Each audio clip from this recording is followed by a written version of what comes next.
लाहौर की तपती हुई दोपहरें हमेशा से ही अपनी बेरहमी के लिए जानी जाती हैं।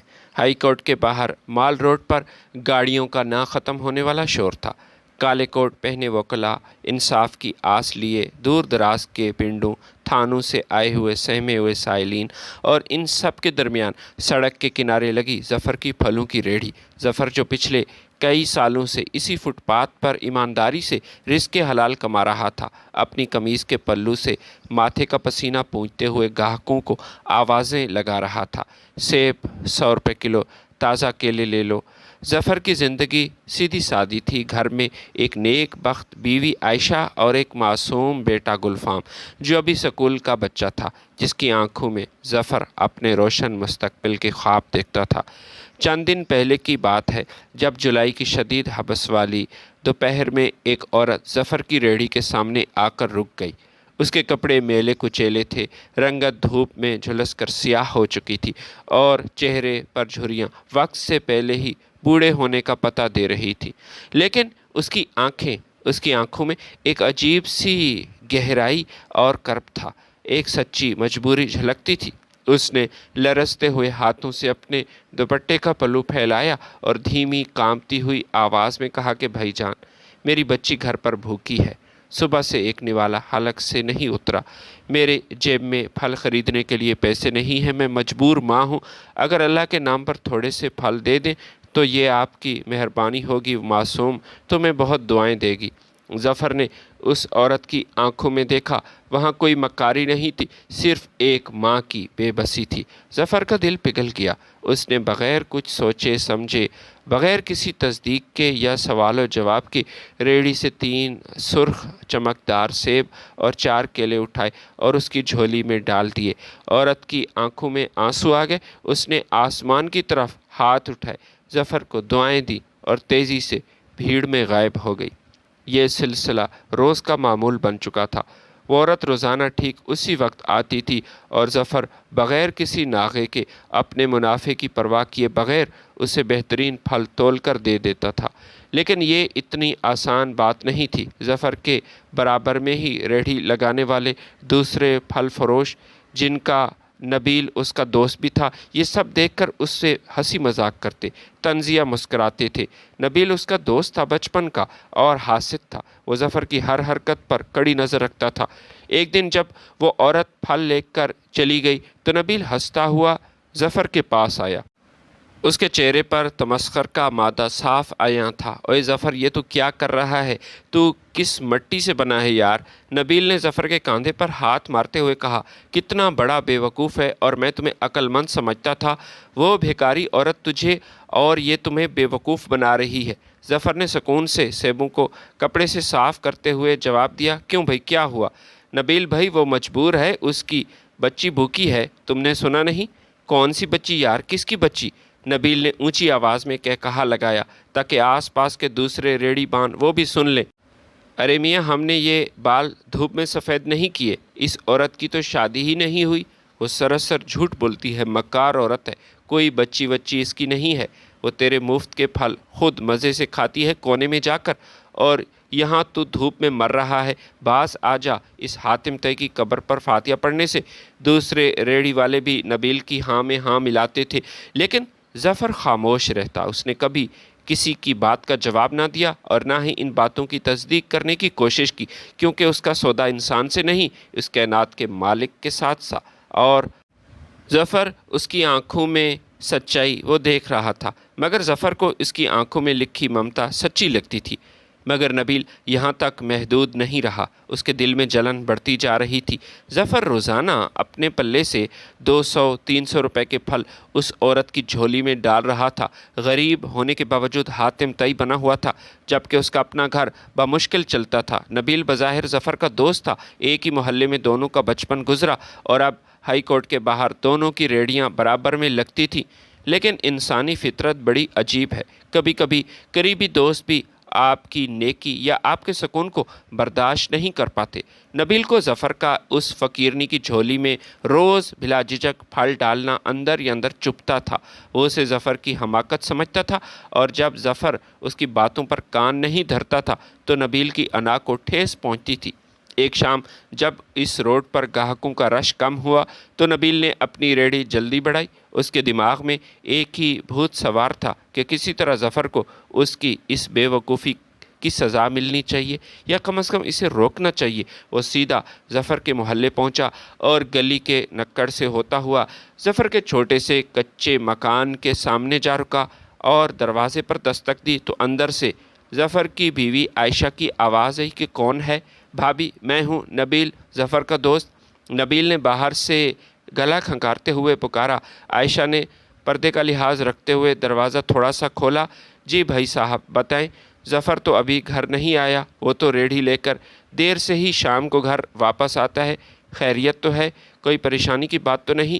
عائشہ کا دل دھک دھک کرنے لگا کیونکہ ایک غریب عورت کے گھر پر اگر میاں کا دوست وقت سے پہلے آ جائے تو دل کسی برے حادثے کے بارے میں ہی سوچتا ہے۔ نبیل نے چہرے پر مصنوعی ہمدردی اور فکر مندی کے تاثرات سجاتے ہوئے لمبا سانس لیا کہ بھابی خیر تو ہے لیکن خیر نہیں بھی۔ میں یہاں ایک دوست کا حق ادا کرنے آیا ہوں۔ ظفر میرا دوست ہے لیکن وہ جو کچھ کر رہا ہے اگر میں نے آپ کو نہ بتایا تو یہ بددیانتی ہوگی۔ بھابی آپ ظفر سے کہیں کہ یہ پھلوں کی ریڑھی لگانا بند کر دے اور کوئی دوسرا کام دھندا ڈھونڈ لے۔ عائشہ کے ہاتھوں کے طوطے اڑ گئے۔ اس نے گھبرا کر پوچھا کہ خیر تو ہے، ایسا آپ کیوں کہہ رہے ہیں؟ یہی ریڑھی تو ہمارا واحد سہارا ہے۔ اسکول میں گلفام کی فیس دینی ہوتی ہے، گھر کا راشن، بجلی کا بل سب اسی سے ادا ہو جاتا ہے۔ اگر یہ ریڑھی بھی نہ رہی تو ہم کہاں جائیں گے؟ ظفر نے ایسا کیا کر دیا؟ نبیل نے موقع پا کر زہر اگلنا شروع کیا۔ بھابی آپ غریب لوگ ہیں، میں جانتا ہوں، میں اچھی طرح جانتا ہوں۔ ہم سب فٹ پاتھ پر بیٹھنے والے، ایک ایک ڈھیلے کو ترسنے والے لوگ ہیں۔ سارا دن تپتی دھوپ میں کھڑا رہنا، آتے جاتے گاہکوں کی منتیں کرنا، گلا پھاڑ کر آوازیں لگانا، یہ کتنا مشکل ہوتا ہے میں جانتا ہوں، مجھے سب معلوم ہے کیونکہ میں خود یہی کام کرتا ہوں۔ شام کو کچھ منافع گھر آ جاتا ہے لیکن آپ کا میاں وہ تو جیسے اللہ کا ولی بنا ہوا ہے، روزانہ ایک بھیکاری عورت کے مکر میں آ کر اور اس کی جھولی میں ڈھیر سارے پھل ڈالتا ہے اپنی جیب سے، اپنے معصوم بچے کا منہ کا نوالا چھین کر روزانہ 200 سے لے کر 300 400 کے سیب اور کیلے اس کی جھولی میں ڈال دیتا ہے۔ عائشہ خاموش ہو گئی، اس کی آنکھیں حیرت سے پھیل گئی۔ نبیل نے اپنی بات جاری رکھتے ہوئے مزید آگ لگائی۔ بھابی وہ عورت سراسر جھوٹی ہے، مکار ہے، پورے بازار اس سے واقف ہے، بازار کے ریڑھی والے اسے اچھی طرح جانتے ہیں۔ اس کی تو شادی بھی نہیں ہوئی، کوئی بچی نہیں ہے اس کی، وہ محض ایک جھوٹی عورت ہے جو ظفر کی سادگی کا فائدہ اٹھاتی ہے۔ اس لیے میں نے مناسب سمجھا کہ آپ کو یہ بات بتاؤں اور آپ اپنے شوہر کو سمجھائیں۔ آپ خود سوچیں، ایک غریب آدمی جو دن بھر بمشکل 400-500 بچا لیتا ہے، اگر وہ 300 کسی بھکاری عورت کی ہتھیلی پر رکھ دے تو کیا منافع ہوگا؟ وہ تو اپنی عاقبت سنوار رہا ہے اور یہاں آپ اور گلفام تنگی کاٹ رہے ہیں۔ میں نے بہت سمجھایا لیکن وہ میری بات کی ہنسی مذاق میں ٹال دیتا ہے، اس پر عمل نہیں کرتا۔ اب یہ آپ کا کام ہے کہ اسے سیدھا کریں۔ نبیل اپنا کام کر چکا تھا لیکن عائشہ کے ذہن میں ایک طوفان چھوڑ گیا تھا۔ عائشہ ایک نیک عورت تھی لیکن غربت کے بوجھ نے اس کے صبر کا پیمانہ لبریز کر دیا تھا۔ وہ رات کے کھانے کے لیے ہنڈیا چولہے پر چڑھا رہی تھی لیکن اس کا دھیان نبیل کی باتوں پر تھا۔ گلفام ایک کونے میں بیٹھ کر لالٹین کی مدھم روشنی میں اسکول کا ہوم ورک کر رہا تھا اور اس کی پھٹی ہوئی کاپی دیکھ کر عائشہ کا دل مزید کڑ رہا تھا۔ اس طرح شام ڈھلے، جب اندھیرا گہرا ہو گیا، ظفر تھکا ہارا اپنی ریڑھی کھینچتا ہوا گھر میں داخل ہوا۔ اس کے چہرے پر تھکن کے گہرے سائے تھے لیکن آنکھوں میں ہمیشہ کی طرح ایک عجیب سا سکون تھا۔ اس نے ریڑھی ایک طرف کھڑی کی، منہ ہاتھ دھویا اور جیسے ہی کمرے میں آیا اس نے عائشہ کے چہرے کے تیور بدلے ہوئے محسوس کیے۔ کیا بات ہے عائشہ، کیا ہوا؟ آج اتنی خاموش، نہ تم نے سلام کیا نہ ہی اٹھ کر میرا استقبال کیا۔ خیریت تو ہے؟ ظفر نے پیار سے پوچھا۔ عائشہ نے روٹی کا چنگیر میز پر پٹکتے ہوئے غصے اور آنسوؤں سے روندی ہوئی آواز میں کہا کہ آج نبیل بھائی آئے تھے۔ ظفر چونک گیا۔ نبیل؟ وہ یہاں کیوں آیا؟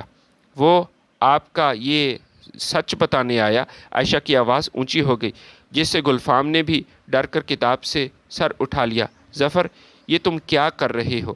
کیا تم اپنے گھر کے حالات سے واقف نہیں؟ ہمارے گھر تم سے چھپے ہیں کیا؟ یہ ہمارا اکلوتا بیٹا، اس کی پڑھائی کے اخراجات، اسکول کی فیسیں وقت پر نہیں دی جاتی، اور اس کے جوتے یہ دیکھو ٹوٹ چکے ہیں، اور تم ہائی کورٹ کے باہر حاتم طائی بنے بیٹھے ہو۔ جو کچھ منافع حاصل ہوتا ہے ایک بھیکاری عورت کی جھولی میں ڈال کر یہاں گھر آتے ہو۔ چلو کبھی کبھار تو خیر ہے، لیکن تم تو روزانہ، یہ تمہارا روز کا معمول ہے۔ ظفر نے گہرا سانس لیا اور عائشہ کے قریب آ کر نرمی سے بولا کہ عائشہ، نبیل نے تمہیں آدھا سچ بتایا ہے، میں نیکی کا کوئی ڈھنڈوارا نہیں پیٹ رہا۔ وہ عورت مجبور ہے، میں نے اس کی آنکھوں میں وہ تڑپ دیکھی ہے جو صرف ایک ماں کی آنکھوں میں ہو سکتی ہے۔ کیسی ماں؟ کیسی ماں؟ عائشہ نے چپتے ہوئے لہجے میں کہا۔ سب کہتے ہیں وہ جھوٹی ہے، کنواری ہے، اس کی تو شادی نہیں ہوئی اور نہ ہی اس کی کوئی بیٹی ہے۔ تم کیوں اتنے اندھے بن رہے ہو؟ ہمیں اللہ نے جتنا دیا ہے ہم ان میں سے خیرات نہیں کر سکتے، ہم تو خود محتاج ہیں خیرات کے۔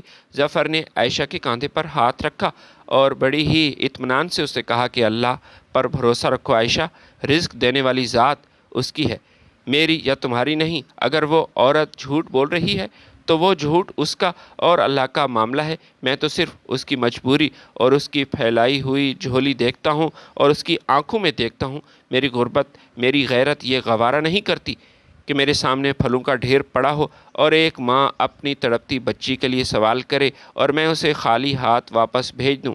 یقین جانو عائشہ، جو برکت ہمارے اس تھوڑے سے رزق میں ہے وہ اسی نیکی کی بدولت ہے۔ اللہ ہماری تنگی دور کرے گا، دیکھنا۔ عائشہ شوہر کے اس توکل کے سامنے خاموش ہو گئی، لیکن اس کے دل کا خوف پوری طرح ختم نہیں ہوا تھا۔ اگلی صبح ظفر کے دل میں اپنے دوست نبیل کے خلاف شدید غصہ تھا۔ وہ ہمیشہ نبیل کی ہر کڑوی بات برداشت کر لیتا تھا، لیکن اس کا گھر تک پہنچ جانا اور اس کی بیوی عائشہ کو پریشان کرنا ظفر کو بالکل پسند نہ آیا۔ ظفر نے صبح صبح اپنی ریڑھی مال روڈ پر لگائی، نبیل بھی ریڑھی سجا رہا تھا۔ ظفر تیز قدموں سے نبیل کی ریڑھی کی طرف بڑھا، اس کا چہرہ غصے سے سرخ تھا۔ نبیل، ظفر نے کڑکدار آواز میں اسے پکارا۔ نبیل نے مڑ کر دیکھا اور چور نظروں سے مسکرانے لگا۔ کہو ظفر بھائی، کیا ہوا؟ آج بڑی جلدی میں ہو؟ یار کچھ شرم کرو، ظفر نے نبیل کی آنکھوں میں آنکھیں ڈال کر کہا۔ میں تمہیں اپنا دوست سمجھتا ہوں، لیکن تم نے یہ کیا کیا؟ اپنے سکھ دکھ کا میں تمہیں ساتھی سمجھتا ہوں، لیکن تم اتنے گر جاؤ گے کہ میرے گھر تک پہنچ جاؤ گے؟ یہ اتنی بڑی بات تو نہیں تھی، میری بیوی کے سامنے میری شکایت لگاؤ گے؟ تمہیں کیا تکلیف ہے نبیل؟ کیا میں نے کبھی تمہاری جیب سے پیسے نکالے؟ کیا میں نے کبھی تمہیں مجبور کیا کہ تم بھی اس عورت کی مدد کرو؟ میں تم سے کچھ نہیں مانگتا، اپنے حلال کی کمائی سے، اپنے حلال کے رزق سے، اپنے حصے کے رزق سے میں اس کی مدد کرتا ہوں۔ اگر میں نقصان اٹھا رہا ہوں تو وہ میرا نقصان ہے، تمہارا تو کچھ نہیں جا رہا۔ پھر میرے گھر جا کر میری بیوی کو ڈرانے کا کیا مطلب تھا؟ ظفر کے اس سخت روپ کی نبیل کو امید نہیں تھی۔ آس پاس کے ریڑھی والے ان کی طرف متوجہ ہو رہے تھے۔ نبیل شرمندگی اور خفت چھپانے کے لیے خاموش ہو گیا تھا اور نیچے منہ کر کے مالٹے صاف کرنے لگا۔ اس کے پاس ظفر کے کوئی سوال کا کوئی جواب نہیں تھا، کیونکہ وہ جانتا تھا کہ اس نے حد پار کی تھی۔ ظفر غصے میں واپس اپنی ریڑھی پر آ گیا۔ چند دن اسی کشیدگی میں گزر گئے۔ نبیل نے ظفر سے بات کرنا بند کی، لیکن اس کی آنکھوں میں حسد اب بھی ایک خطرناک سازش کی شکل اختیار کر رہی تھی۔ نبیل بظاہر تو ظفر کی ڈانٹ سن کر خاموش ہو گیا تھا، لیکن اس کے اندر لگی حسد کی آگ ٹھنڈی نہیں ہو رہی تھی۔ ظفر کے کھرے انداز میں سب کے سامنے اسے ٹوکنا نبیل کو اپنی توہین محسوس ہو رہا تھا۔ اب یہ معاملہ صرف ظفر کو بے وقوفی سے روکنے والا نہیں رہا، بلکہ نبیل کی انا کا مسئلہ بن چکا تھا۔ وہ روزانہ ظفر کو اس عورت کی مدد کرتے دیکھتا اور اندر ہی اندر کرتا رہتا۔ اس نے دل میں ٹھان لی کہ وہ کسی بھی طرح اس عورت کو یہاں آنے سے روکے گا تاکہ ظفر کو نیچا دکھا سکے۔ چند دن سکون سے گزرے۔ وہ عورت حسب معمول روزانہ آتی تھی، ظفر کی ریڑھی کے سامنے رکتی اور ظفر اپنی محبت اور خلوص کے ساتھ اسے سیب اور کیلے باقی پھل دیتا تھا۔ عورت کے چہرے پر خوشی کے آثار آ جاتے اور کبھی کبھی آنسو بھی آ جاتے۔ ظفر کے دل میں اللہ تعالیٰ کی رضا کا سکون حاصل ہوتا۔ یہ منظر اب نبیل کے لیے ناقابل برداشت تھا۔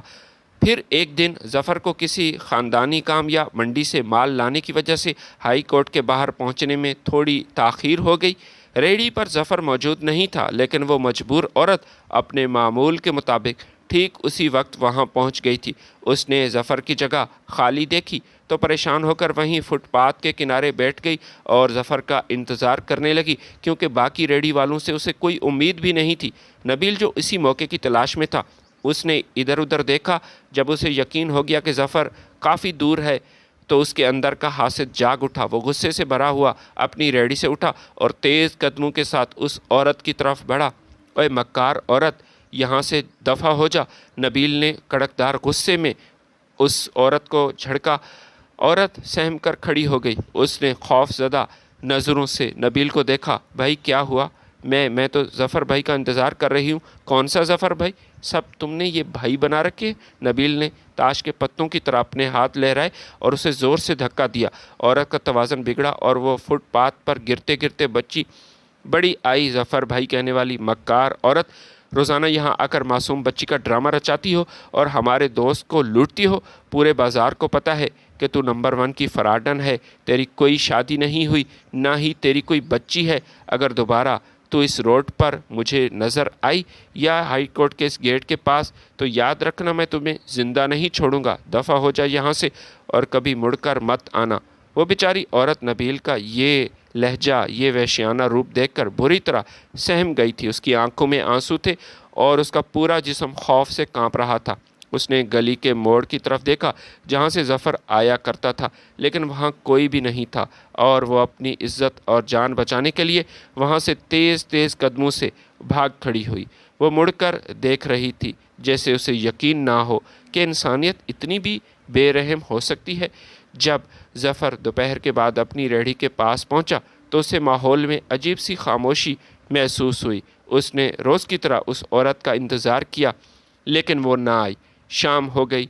मार रोड पर सब लैंप पोस्ट जल उठे। ग्राहकों का रश ख़त्म हो गया, लेकिन वो मानूस चेहरा नज़र न आया। ज़फ़र के दिल में अजीब सी होक उठी।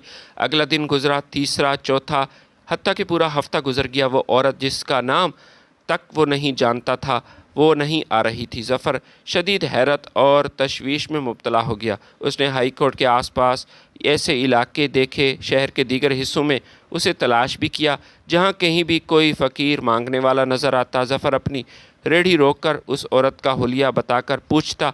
नबील ये सब देखकर दिल ही दिल में खुश हो रहा था। एक दिन जब ज़फ़र परेशान बैठा था, तो नबील उसके पास आया और फिर मकाराना हमदर्दी से बोला कि यार ज़फ़र, तो क्यों उसके लिए हलकान हो रहा है यार? वो चली गई, इनका कोई ठिकाना नहीं होता। मैंने तुझे पहले कहा था कि इन भिखारियों का कोई एक ठिकाना नहीं। ये मकार लोग होते हैं।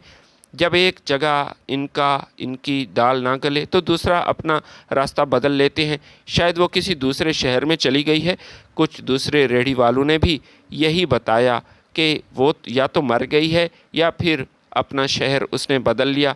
ज़फ़र का दिल ये बातें सुनकर उदास हो जाता, लेकिन उसके दिल में एक कोना ये मानने को तैयार नहीं था कि वह औरत बग़ैर बताए यूं अचानक गायब हो जाएगी। आखिरकार सच्चाई ज़्यादा देर छुपती नहीं थी। एक शाम जब ज़फ़र अपनी रेहड़ी बढ़ा रहा था, लाहौर हाई कोर्ट के मरकज़ी गेट पर तैनात बूढ़ा गेट कीपर, जो सालों से वहाँ ड्यूटी दे रहा था और रिटायर होने के करीब था, ज़फ़र का इखलाक उसे काफ़ी पसंद था। ज़फ़र के वो पास आया। उसने इधर उधर देखा कि कहीं नबील सुन ना ले, ना ही देख ले। फिर धीमी आवाज़ में बोला कि ज़फ़र भाई, आप रोज़ उस माई को ढूंढते हैं ना?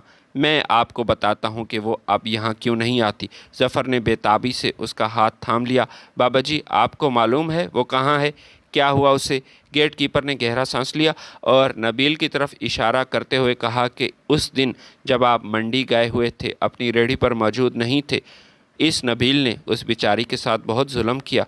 उसने सबके सामने इसे गंदी गंदी गालियाँ दी, इसे डांटा और इसे ज़ोर से धक्के दिए कि झूठी मकार औरत, दोबारा यहाँ फल लेने मत आना। अगर दोबारा तुम यहाँ इस रोड पर नज़र आई तो मैं तुम्हें ज़िंदा नहीं छोड़ूंगा। वो बेचारी इतनी सहम गई थी, इतनी डर गई थी कि रोती हुई यहाँ से भागी और उस दिन के बाद उसने इस सड़क का रुख नहीं किया।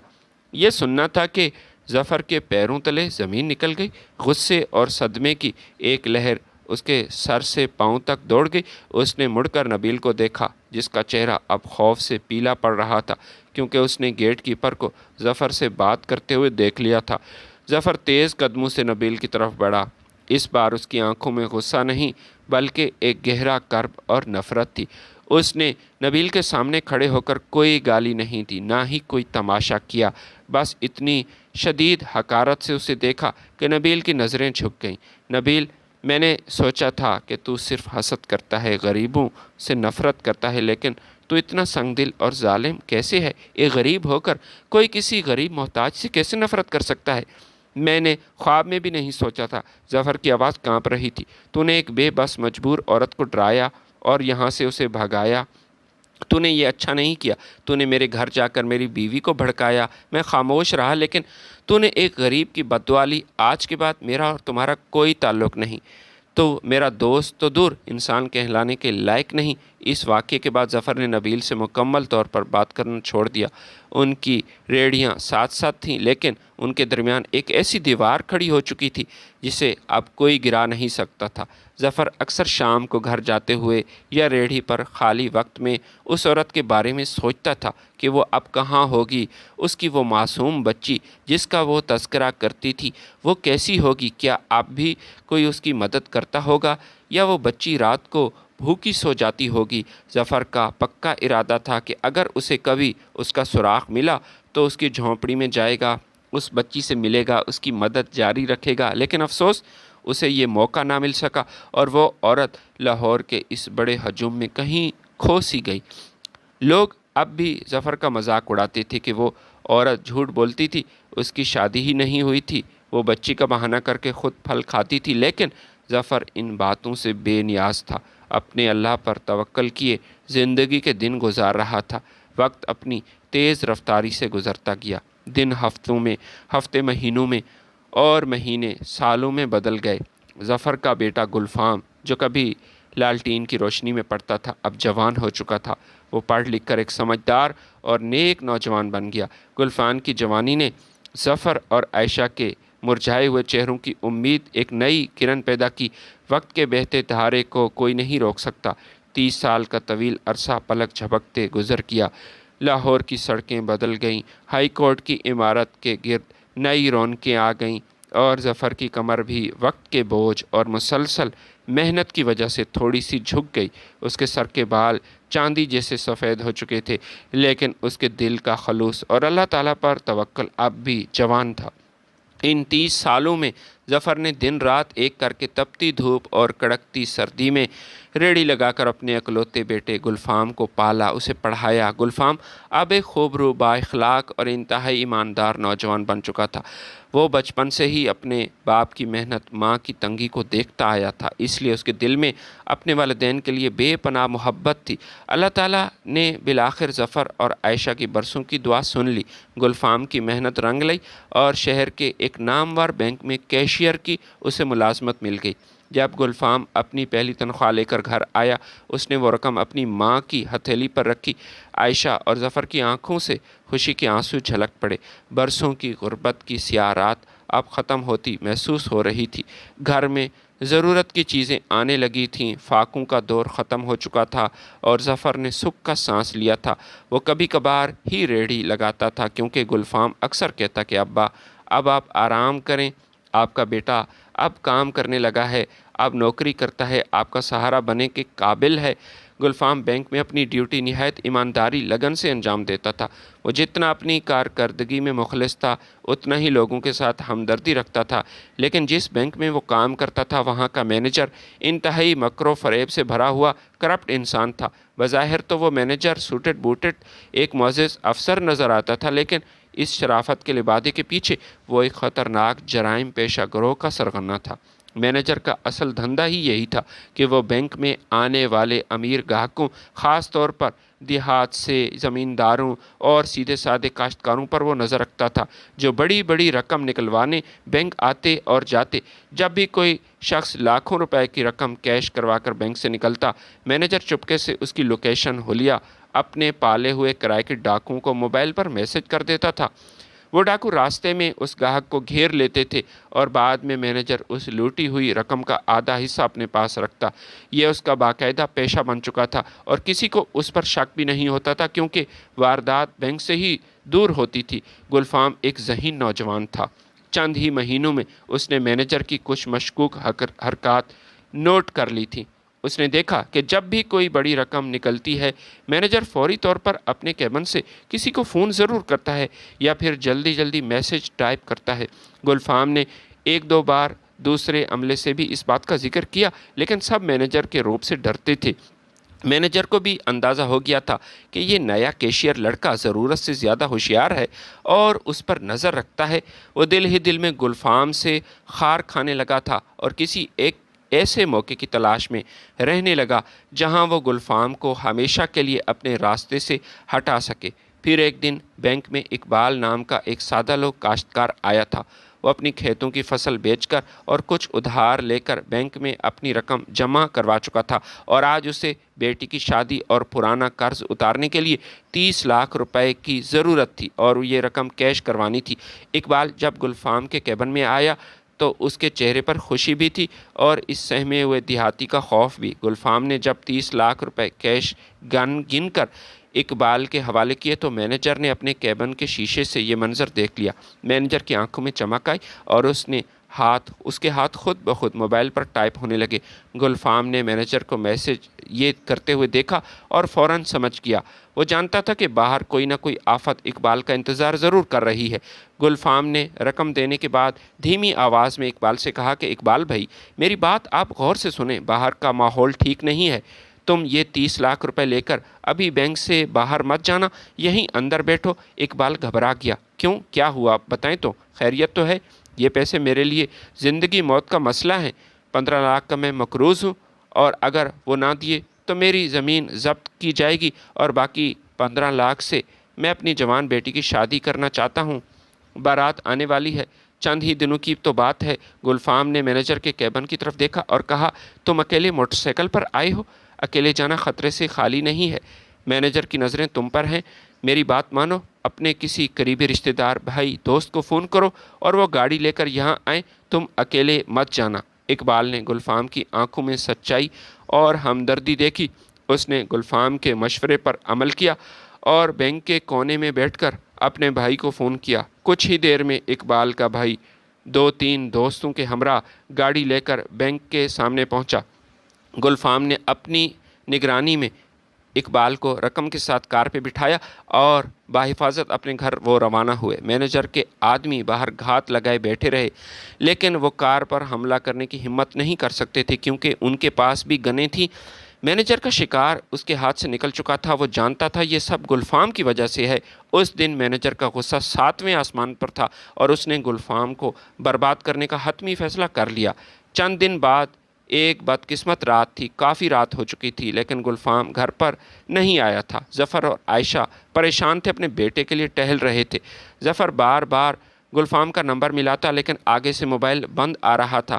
عائشہ کا دل کسی انہونی خوف سے بیٹھا جا رہا تھا۔ انہیں معلوم نہیں تھا کہ بینک کے مینیجر نے گلفام کے خلاف ایک ایسا بھیانک اور اندھیرا جال بن رکھا ہے جس سے نکلنا ایک غریب کیشیئر کے لیے تقریباً ناممکن ہونے والا تھا۔ رات کے 12 بج چکے تھے لیکن ظفر اور عائشہ کے گھر کا چولہا ٹھنڈا پڑ چکا تھا اور ان کی آنکھوں سے نیند کوسوں دور تھی۔ گلفام کا فون وہ بھی بند جا رہا تھا۔ وہ بیٹا جو کبھی منٹ کی تاخیر پر ماں کو فوراً فون کر کے بتاتا تھا اپنی مجبوری، آج آدھی رات گزر جانے کے باوجود وہ غائب تھا۔ عائشہ صحن میں مسلح پر بیٹھی آیت کریمہ کا ورد کر رہی تھی اور ظفر بار بار گھڑی کے نکڑ پر دیکھتا، گلی میں بار بار دیکھتا، اندھیرے میں کسی سائے کو جیسے ڈھونڈتا ہو اور مٹھیوں کو بھینچ کر واپس آ جاتا۔ انہیں کیا معلوم تھا کہ اس وقت گلفام کسی مقتل سے گزر رہا ہے۔ مینیجر نے گلفام کی مخبریوں کا بدلہ لینے اور اسے اپنے راستے سے ہمیشہ کے لیے ہٹانے کا ایک پلان تیار کیا۔ اسی دن شام کو مینیجر کے آدمیوں نے اس معصوم کاشتکار اقبال کو ایک سنسان جگہ پر گھیر لیا تھا جس کی جان گلفام نے ایک بار بچائی تھی۔ وہ مینیجر کے خلاف گواہی دینے پر تلا ہوا تھا۔ مینیجر کے شوٹرز نے اقبال کو گولی مار کر ہلاک کیا اور اس کا موبائل اپنے قبضے میں لیا۔ پھر مینیجر نے اقبال کے ہی نمبر سے گلفام کو ایک میسج بھیجا کہ گلفام بھائی، میری جان خطرے میں ہے، مینیجر کے بندے میرے پیچھے ہیں، خدا کے لیے مجھے بچاؤ اور فلاں جگہ پر یہاں میں چھپا ہوں۔ گلفام جو فطری طور پر اپنے باپ کی طرح رحم دل اور نڈر نوجوان تھا، اپنے دوست اقبال کی جان خطرے میں دیکھ کر سب کچھ بھول گیا उसने न आओ देखा न ताओ बाइक स्टार्ट की और तेज़ रफ्तारी से बताए गए एड्रेस पर पहुंचा। वहां घुप अंधेरा था, चारों तरफ मौत का सकूत था। गुलफाम ने जैसे ही गोदाम के अंदर कदम रखा, उसका पाँव किसी चीज़ से टकराया। उसने नीचे देखा तो ज़मीन पर इकबाल की खून में लथपथ लाश पड़ी थी और उसके बराबर में एक पिस्टल भी गिरा हुआ था। गुलफाम के होश उड़ गए। घबराहट, सदमे और खौफ के आलम में उसने बिना सोचे समझे ज़मीन पर पड़े इस पिस्टल को उठा लिया ताकि देख सके कि हुआ क्या। बस यही उसकी ज़िंदगी की सबसे बड़ी गलती बन गई। उसके फिंगरप्रिंट्स उस पिस्टल पर छप गए थे। अभी वो संभला ही नहीं था कि अचानक चारों तरफ से पुलिस की गाड़ियां सायरन बजाती हुई अंदर दाखिल हुई और लाइटों की तेज़ रोशनी गुलफाम के चेहरे पर पड़ी।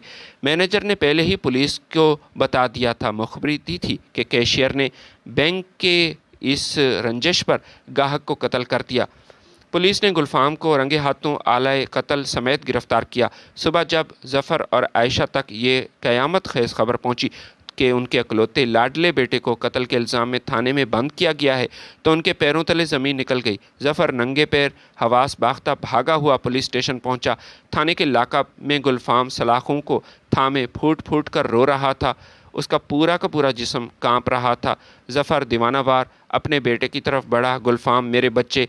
लेकिन इससे पहले ही वो सलाखों तक पहुंचता, अपने बेटे को टच करता, एक मोटे और सख्त मिजाज पुलिस इंस्पेक्टर ने जफ़र के सीने पर हाथ मारा और उसे धक्का देकर पीछे की तरफ धकेल दिया। जफ़र फर्श पर जा गिरा। पीछे हट बुड्ढे, इंस्पेक्टर ने गरजदार आवाज़ में कहा। इस बेटे से मिलने की तुम्हें अभी फ़िलहाल तो इजाज़त नहीं। ये एक बेरहम कातिल है। इसने एक गरीब ज़मींदार को 30 लाख के लिए गोली मारी। अब हम फैसला करेंगे कि कौन इससे मिल सकता है और कौन नहीं। अभी इसकी तफ्तीश बाकी है। चल भाग यहाँ से। जफ़र ने फर्श से उठते हुए हाथ जोड़े। साहब, मेरा बेटा कातिल कैसे हो सकता है? वो तो एक छिपकली से डर जाता है, वो किसी इंसान का खून कैसे कर सकता है? वो बेगुनाह है साहब, मेरी बात का यकीन करें। सलाखों के पीछे से गुलफाम ने रोते हुए पुकारा, अब्बा खुदा की कसम मैं बेगुनाह हूँ। मैंने इकबाल भाई को नहीं मारा, ये झूठ है। मैनेजर ने मुझे फंसाया है, मैं जानता हूँ। मुझे यहाँ से निकालें। जफ़र का कलेजा शक हो गया। वो अपने बेटे पर खुद से ज़्यादा यकीन रखता था, लेकिन वो एक गरीब रेहड़ी बान था। अदालतों और कानून के पेचो खम से बिल्कुल नावाकिफ़ था। वो वकीलों के चक्कर काटने लगा, लेकिन हर बड़े वकील ने इतने पैसे मांगे जो जफ़र ने पूरी ज़िंदगी में नहीं देखे थे। उसके पास इतनी रकम ही नहीं थी कि वो अपने बेटे की बेगुनाही साबित करने के लिए एक अच्छा वकील ले सकता था। केस अदालत में चल पड़ा। मुखालिफ ग्रुप्स में मैनेजर और मकतूल के बादशाह रिश्तेदार, जिन्हें मैनेजर ने गुमराह किया था, कि महंगे और शातिर वकील ने अदालत में ऐसी बहस की, ऐसे झूठे गवाह पेश किए और पिस्टल पर गुलफाम के फिंगरप्रिंट्स की बुनियाद बनाकर गुलफाम को एक मकार लालची कातिल साबित कर दिया। दूसरी तरफ जफ़र का कोई वकील था ही नहीं जो मैनेजर की इस गहरी साजिश का पर्दा चाक कर सकता। जफ़र और आयशा अदालत के एक कोने में खड़े आंसू बहाते रहे। इन्हें मलाल था कि गुर्बत की वजह से वो अपने मासूम बेटे का दिफा भी नहीं कर सकते। वक्त गुजरा और वो स्याह दिन आ गया जो इस केस की आखिरी पेशी का दिन था। अदालत का कमरा लोगों से कचाकच भरा हुआ था। कटहरे में गुलफाम मुरझाए हुए फूल की तरह मुरझाए हुए चेहरे के साथ खड़ा था। उसकी आंखें अपने बूढ़े वालिदैन को देखकर मज़ीद नम हो रही थीं। जफ़र और आयशा कुर्सियों पर बैठे खौफ से कांप रहे थे, क्योंकि आज जज ने गुलफाम की फांसी या उम्र कैद का हतमी फ़ैसला सुनाना था। उनका अकलौता बेटा, उनकी ज़िंदगी की वाहिद उम्मीद, उनकी आंखों के सामने अंधेरे में डूबने वाले थी। अदालत के कमरे में जज साहिबा दाखिल हुई।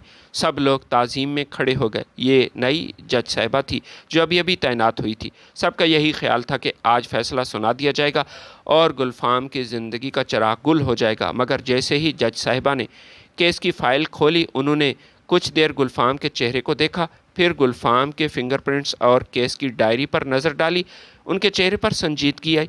उन्होंने सबको हैरान करते हुए फ़ैसला सुनाने की बजाय तारीख़ आगे बढ़ा दी और हुक्म दिया कि अगली पेशी पर हतमी फ़ैसला सुना दिया जाएगा।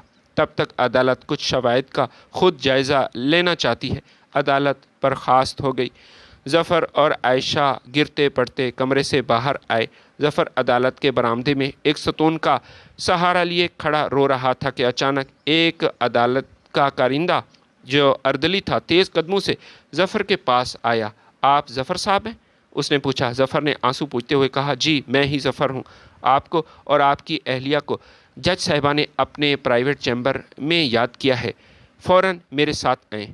कारिंदे ने मुअद्दबाना अंदाज में कहा। ज़फ़र और आयशा के दिल धक धक करने लगे। इतनी बड़ी शख्सियत अदालत की जज एक गरीब रेहड़ीबान को अपने चैम्बर में क्यों बुला रही है?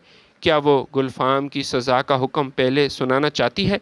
खौफ और हैरत के मिले जुले जज्बात के साथ कांपते कदमों से वो दोनों जज साहिबा के चैम्बर का दरवाज़ा खोलकर अंदर दाखिल हुए, जहां ज़िंदगी का सबसे बड़ा मोजा शायद उनका इंतज़ार कर रहा था। ज़फ़र और आयशा जब जज साहिबा के चैम्बर में दाखिल हुए तो वहाँ एक अजीब खामोशी थी। कमरे में कानून की मोटी मोटी किताबें सजी हुई थीं और कुर्सी पर काली गाउन पहने जज साहिबा सर झुकाए बैठी थी। जैसे ही कारिंदे ने दरवाज़ा बंद किया, जज साहिबा ने सर उठाया। उसके चेहरे पर अदालत वाला सख्त रूप नहीं था, बल्कि उसकी आंखें नम थीं और होंठों पर इंतहाई इज्जत भरी मुस्कुराहट थी। वो पुरवकार कुर्सी से उठी, मेज़ का चक्कर काटकर ज़फ़र और आयशा के करीब आईं और सबको हैरान करते हुए उन्होंने बूढ़े ज़फ़र के दोनों हाथों अपने हाथों में ले लिए।